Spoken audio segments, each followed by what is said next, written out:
Pederiteta looduse silma vaatan. Mina Heino Samblik, talvises meeleolus, täna siin kiviuniku juures. See kiviunik on loodud siia Koloosi poolt, kes iga aasta toovad neid põldudelt, siit põldudelt toovad kive meile.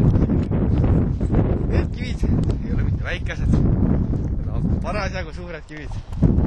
Neid on siin üpris palju, oma 2000 tükki äkki, kes nüüd jõuab teada.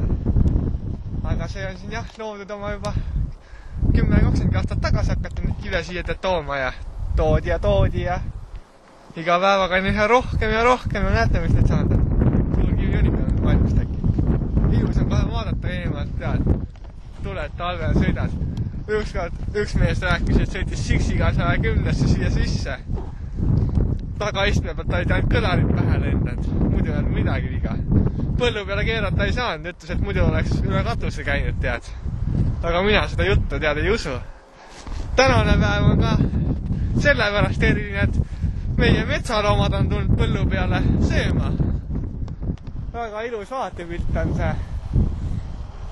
7 tükki teisi seal. Jah, väga huvitav vaatepilt. Mõned kitsekesed. Ilusal talvisel päeval talverõõmusid nautimas. Aga nagu te näete, siis on siin ka paar puukest peale kasvanud, et need ei ole minu istutatud, need on ise kasvanud.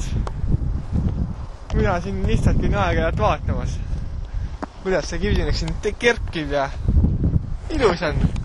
Iga kivi on ise kujuga, tead. Mõnus on vaadata. Mõni on munakujuline ja siin on jah, siin on väga palju auke siin sees, et siin võib jalaluu kergesti ära murda. Ja vot, ma ei tea, sellega me siit kiviunikust tänaseks lõpetame. Head õhtut teile!